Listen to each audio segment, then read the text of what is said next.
Hello once again, everybody. We are here to help. I am Gordon Dill, and that, of course, is our consumer expert, Diane Lee. And it makes sense, Diane, since we're doing this in a digital format. Maybe you could tell people how to make a little bit of money doing what they love online. Yeah, this story idea came about actually because of someone that we work with that was talking about YouTube and posting some cool stuff for his hobby and makes money off of it. And I was like, okay, we got to dig into this. Check it out.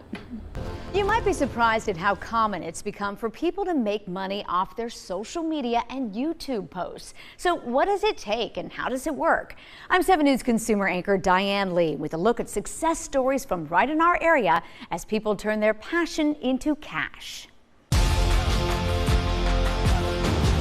really had no idea you could even make money doing content creation. When Allison Monchek started sharing her hair painting technique on Instagram, but I loved the way you did it last time, so yeah, so did 16 million views. She never imagined it would lead to some serious income. My biggest pay was from Babe Hair, which is extensions, and for 2 reels and a couple story posts, they paid me $5,000. On top of the sponsored content, yeah, it was amazing. Monchek, who has a reach of 50,000 followers, gets about $150 a month from Instagram directly. So have all different types of photography. Smith Ali owns a photography business, and just by sharing his work with nearly 40,000 followers on Facebook, Meta pays him $200 to $400 a month. When Meta first notified him, he initially thought it was a scam. I got the notification. I was kind of shocked. I was like, oh, okay, I guess I can start making money from social media.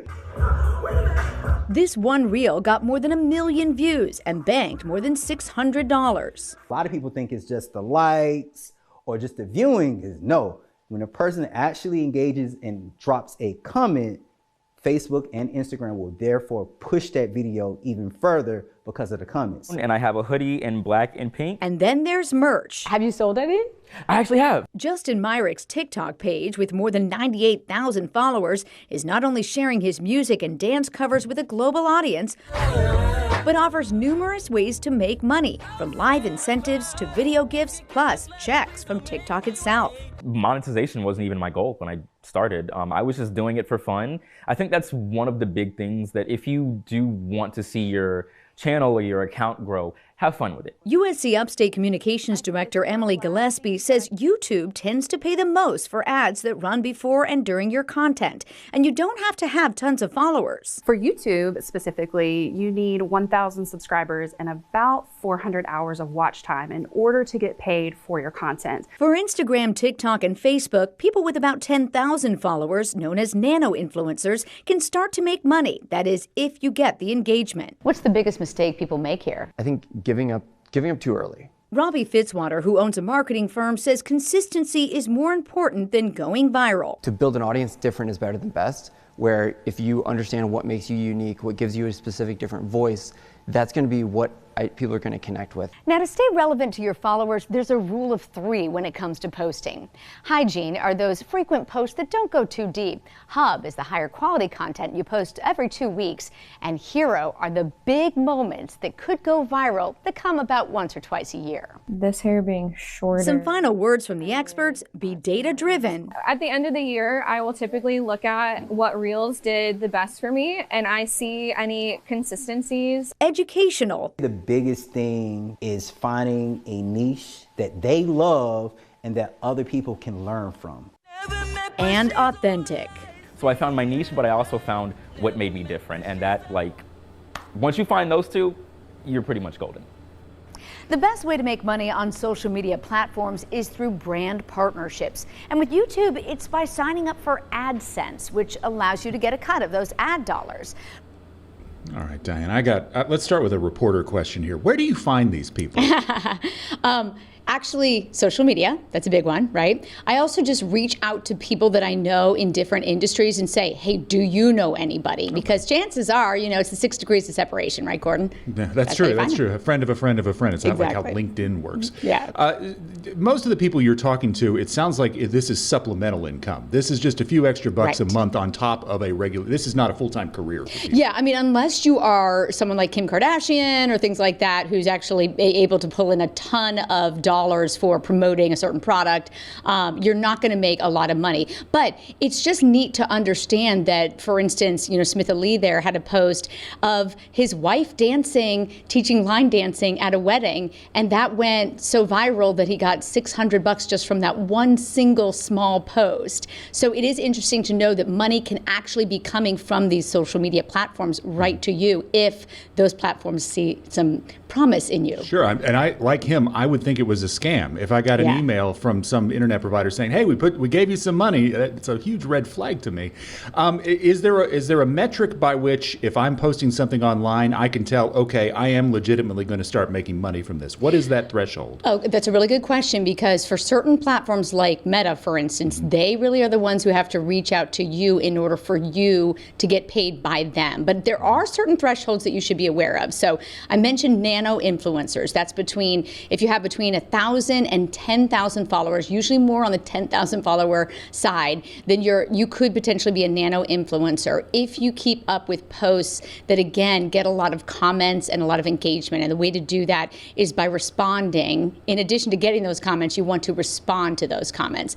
So then if you increase your followers that way, then you could get up from 10,000 to 50,000 followers. Wow. That first tier I told you about, the nano tier, you'd maybe get like $10 to $100 for really good posts. But if you reach to the micro influencer level, which is the 10,000 to 50,000, then you could get between 100 and 500 per post, depending on if these posts have high engagements. $500, we're talking about real money at this point. Exactly, and that's just the money that the platforms are paying you, Gordon. Right. So then let's talk about that other element then, the sponsor element. Are these influencers you're talking to actually going out and soliciting these advertisements? Do they do sales, or are those advertisers coming to them? Yeah, so the neat thing about this is that they didn't initially do any sales at all. At this point, they've gotten smart and they've created, those marketing cards, and they understand that they have some value. But in the beginning, the companies were just reaching out to them. So if you do have a company reaching out to you, you want to check into it, make sure it's not a scam.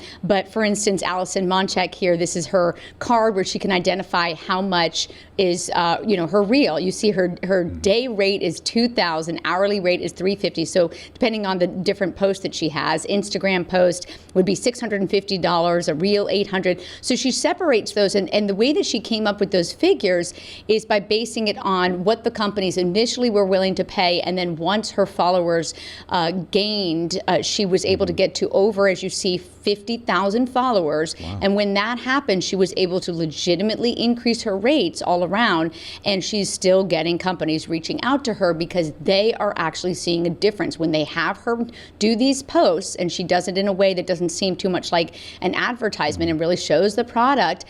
People connect with her. They think she's cool. They think she's knowledgeable, and it goes a long way, and it sells more of their products. I know that if anybody, a younger person, is watching this show today, they're thinking, "Duh, old man, this is all obvious and we know it." But I'm going to keep asking old man questions. So let me go back to this, to Allison's rate sheet here. So you're saying, I sell a brand of shampoo or a brand of hairbrush or whatever, and so I would pay her whatever, $800 to make a video using my hairbrush, using my Exactly. shampoo? And you would have criteria within that. So the company would say, we will pay you this, but here's a written agreement, and you must say the product name this many times, and you must show it this many, But at the same time, Allison did mention to me that she really maintains a lot of the ability to have some creative leeway, and she always makes that clear with the companies that she works with. But because the posts that she does really do pay off for the companies, they keep coming and asking her for more. Obviously, she's still building an audience too, which is really the hard part here. So let's talk about that part. There is a way to get attention on the internet. It's not always the best thing in the world for you to do that. Right. So these entrepreneurs you're talking to, is there a technique, is there a practice by which they are generating audience engagement without doing things that maybe they don't want to do. Most definitely, and I'm so glad that you brought this point up, because you can do this in the wrong way, and you can do it in a way that really gains followers, but in a way that is a lasting effect and doesn't bring bad publicity on yourself. So I think Smith Lee made a really good point that people want to feel educated.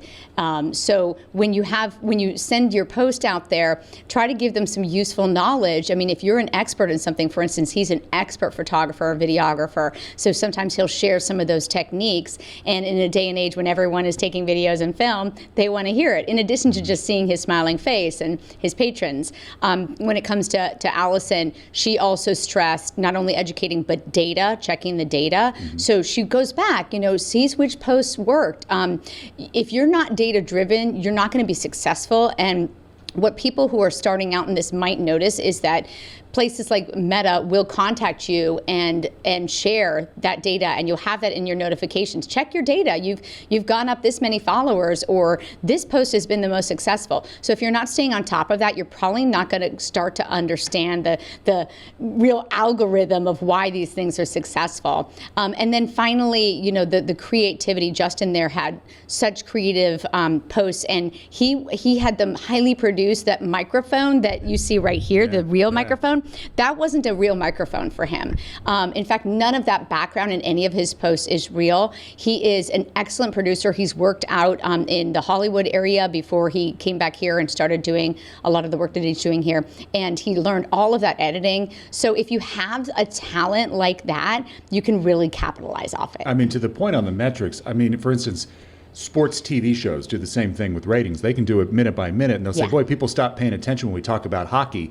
Let's talk about hockey less. That's really how it works. Yeah, so data's important. Same idea. All right, Diane, final nugget of wisdom for people on making money online. Anything you want to share one last time? I would just say that you really don't need to have a ton of followers. It's more about the amount of people who comment on your posts and your engagement. And again, replying to those comments is so important. So if you are interested in doing this, just be authentic and just try to get some more of that engagement. Test out things, check out the data, and you never know, the sky's the limit. No kidding. All right, regular, predictable, reliable content. Speaking of which, you can rely on a little bit more of Here to Help after we take a quick break. Stay with us. And we are back once again, and we are still here to help Gordon Dill with consumer expert Diane Lee. Diane, they always say there's no such thing as a free lunch. Sounds like there's no such thing as a free cell phone either. Yeah, that's the warning here, is just read the details, because a lot of people take advantage of these free phone plans but don't realize how long you're locked in and how much you'll be paying. Whether it's the cost of a new cell phone or the monthly service, Americans are spending $180 billion a year on our mobile devices. I'm 7 News consumer anchor Diane Lee, hoping to save you money from slashing the cost of your cell phone plan to uncovering the hidden cost of free. Then it went to $299. Then it went up to $369. And you don't know why it keeps jumping all around. No, I don't. Bob Atkinson has struggled to get answers on why the free phone offer he got with a trade-in over the holidays appears to have raised his bill over the last few months. I specifically said to the person on the phone, I said, now, just to make sure, this will not cost me anything monthly, right? My bill will not go up.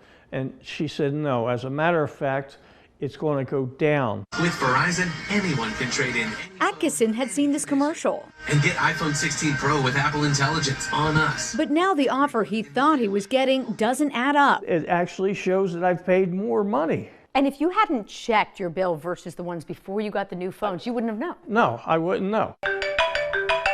Leon Wiles saw the same commercial and ran into the very same bill shock. It was twice as much as what they explained to me. What did you think when you got that? I was shocked. I was totally blown away. But not as shocked as the bill he received after he sent back the 2 new phones, a charge for more than $1,800. In a statement, Verizon told 7 News, "We advise customers to carefully verify that any promotions they intend to use are indeed compatible with their selected service plan. It is crucial to understand the terms and conditions of both the plan and the promotion to ensure eligibility and avoid potential issues." What's the biggest mistake you think people make? you've got to understand what you're going to pay per month for the service. Edgar Dworsky, founder of ConsumerWorld.org, warns free phone offers can lock you into higher payment plans. Sometimes you wind up being put into a premium plan. I mean, I'm just shocked these days when I see $60, $70, $80 a month for one line. Are they kidding at the big carriers? Dworsky's advice, seek out plans for closer to $25 a month. They're actually offered by major carriers like Verizon through their prepaid service with ample data. Or try a mobile virtual network operator, which resells service under cheaper brands. Now, you can also save money by selling your old phone outright instead of trading it in. Many online sites typically offer more than your carrier. Sites like Swappa, Declutter, and Gazelle specialize in electronic resale. Or if you want cash in hand, sell your old phone at stores like FixPhone. Manager Adam Kamaloff warns when it comes to buying used phones, do your research on third-party sellers. We have a lot of customers that spend $1,000 to buy like an iPhone 16 or like a brand new phone, but when they turn on and check it out, it's Android phone. And after that, they find out that they scammed. This could take at least 3 working days, okay? All right, thank you. 7 News helped connect Atkinson with a Verizon rep that settled his billing issue, so he's now back to paying about $250 for 4 lines a month. Still, he's locked into 36 months, so let's do the math on what he could be saving if he had switched plans.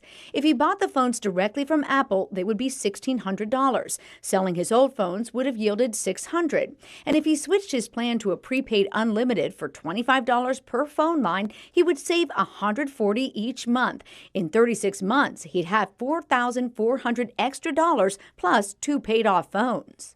Wiles warns his bill arrived just after Verizon's 30-day return policy ended, and he got nowhere until he contacted 7 News. It was just spiraling. And so when I contacted you, I immediately got a positive affirmative response and hadn't got that before, So whatever your magic was, it made a difference, made a tremendous difference.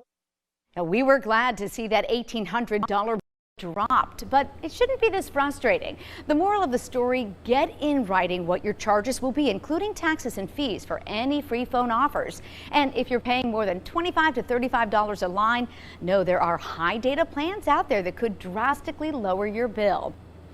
I don't know anybody that hasn't found themselves in this boat, Diane. Yeah. I mean, every time you need to go back to the whatever kind of cell phone store it is, they will try and push that we've got a free phone deal on you almost every single time. And they'll make it sound so good, Gordon, because they know that if you go through the process, you're just going to click the approve, because who is going to read the 72 pages? Sure. And I'm not joking, 72 pages. I checked into that. I tried to start off with this. I'm going to put it back up. Yeah. Let's see if this works. And that's the pages I was going to say of the actual fine print.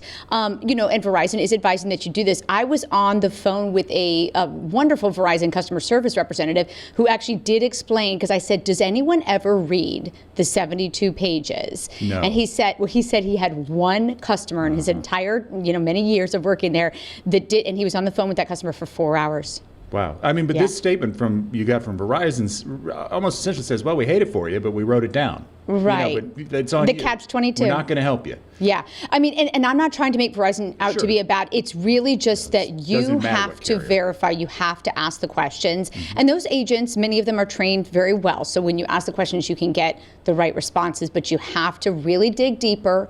Make sure you understand what the fees are. There's activation fees. Make sure you understand what the true taxes are. Make sure you understand how many months you're locked into. If you're getting one of these free phone plans, it's usually going to be 36 months. And so what that means is that if you want to get out sooner and get a cheaper plan somewhere, you will have to pay the remainder of the phone, and it's not going to really work to your advantage usually. So you just have to be aware of all these things. Also, I can't stress enough how much people should look into the prepaid options.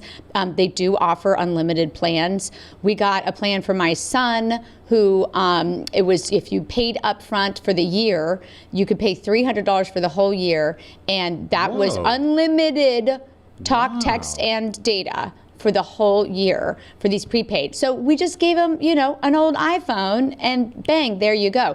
And it's so easy, Gordon, to get sucked into this. Oh, I want the newest iPhone, and a lot of people do, and that's great. If you have that money, go for it. But if you're someone who is focused on saving right now, then don't let them lure you in with those new phone offers. Maybe you could go with like a couple generations older and be great. Yeah, I mean, I think anybody who's watching Here to Help knows at this point we're trying to save money all the time on this program. Absolutely. And tell me more. I'm sorry. Now you've got me completely fascinated by this prepaid thing, because I feel like I spend $300 a month on a cell phone plan. So you're telling me your son has it. Yes. So here's the difference. Okay, go ahead. Right. Okay. So with prepaid, first of all, it's kind of not intuitive. You would think that if you pay in advance, that you would actually like not owe as much as someone who pays later, or owe less or whatnot. But long story short is, if you pay 1 month in advance, you are a prepaid customer, and therefore you bring your own phone. You don't get the phone deals, but you get much less expensive plans simply because you sign up for the prepay. Usually, if you sign up for auto pay with both pre and paid post, I should say, you will get a discount either way. But if you get that discount for auto pay and you do prepaid, you are going to be offered by all the major carriers much lower rates. And this is not something that they advertise a lot, but they do offer it. So look into it. Yeah, I will, like, as soon as we're done recording this program today. So you got it for your son. Yes. Is it something, as somebody who uses the phone, this is a lifeline for my job as a journalist. Is it reliable enough that I would? Oh yeah, absolutely. You would recommend it for me? Definitely, because they use the same cell towers. So Verizon has their prepaid option. The specific plan that I told you was an AT&T plan that we got. But we both family members, my husband and I, have different plans, and both cell towers work great in this area, Gordon. I'll confirm with you, and usually throughout the country, though check where you live, of course. But it's just wise to look into, because if you've paid off your phone, then you are a terrific candidate to move to prepaid. And not only, Gordon, does that help you out, but then if you decide to take advantage of one of the postpaid free phone, quote, free phone offers at some point, they're going to consider you a new postpaid member, and they're going to give you all the bells and whistles. And that's one thing I wanted to let you know. If you do eventually move from prepaid back to postpaid, they're going to offer you, we're going to waive your activation fee. I know this for a fact. I've done this. We're going to, recently, we're going to waive your activation fees. We are going to give you the loyalty discount. All those various things. And also, just remember one thing: if you own your own phone and you know that you don't necessarily need the newest phone yet, you could also switch. You could also switch to postpaid, but pay just $20 a month for unlimited talk, text, and data. $20 a month through Verizon. 10 times that much. Now I'm talking Verizon, service. yeah. And that's if you get those discounts, loyalty, if you've been a customer with them a while and all that. But that's also if you add other phones to your plan. So let's say, Gordon, you have 4 family members, or maybe a work phone. So 4 family members, all on the same plan. If you have 4, listen, I speak from experience from this past week. If you have 4 family members on the same plan, then you should not be paying more than $20 a month if you own your phone, or $30 a month if you took advantage of one of the free phone offers, okay? And if you're a veteran of the United States and have one in your family on the plan, for the lifetime of that plan, $25 off a month. You have to sign up for it, and you have to show through ID Me that you have the veteran in that plan. But yeah, there's all these types of discounts. You just really have to ask. And that's why I put the math up there, because I wanted to show, like, you need to do the calculation. So even if you bought the 2 Apple phones outright, and you should always check on Apple to see how much they're going for. And of course, the iPhone 17 is coming out in September, so even the 16 is going to be going down soon again, probably by $100 in the next month or 2. And then you look into how much it would be to sell your old phones. Yep, that's work. I understand. You got to sell them, but there's some legitimate sites that I put on my website to show that you can do that easily. Then the prepaid lines are about the $25, and I'm talking with tax. Then over the 3 years, you calculate the total. And I've used those sites before. I've sold a phone on Gazelle before. And they mail you a box. You put it in the box, they send you, it's back, and the money's in your account. That's great. And they verify. Easy to do. So they verify. So even if you buy from Gazelle, you know that they have checked it out, made sure that the Face ID worked. If it doesn't work, they need to put that in the listing. And they do all that stuff. So they're one of the companies that you can, trust for the most part with that. All right, final thing, action plan. So somebody has just watched this, they're like me in this sense, and they're thinking, holy cow, I should be paying $100 less every month for my cell phone plan. Does that mean just go to your phone when you're done watching this program, call your provider and say, what can you give me? Absolutely. Okay, first of all, shore up some time because you know you're going to be on the phone with them for a little time, right? Check to see if any of the phones on your plan, if you have multiple phones, are paid off or not. That's important knowledge. Okay. If they are all paid off, then you have a lot of leeway. The sky's the limit. You can get some great deals, so do it. If they're not all paid off, remember you're locked in for however long. You can check with the Verizon or AT&T or whatever carrier to see how long. But yes, gather that information, call them up, and be nice to the people that you call. That's right, yeah. I think that always helps. It's helped for me. Can't hurt. Never hurts to be friendly to people. All right, that is Diane Lee. She is here to help, and that is the name of this program. We appreciate you joining us. We'll have more great money-saving tips and ways to protect yourself from scams when you join us next time. Have a good day, everybody.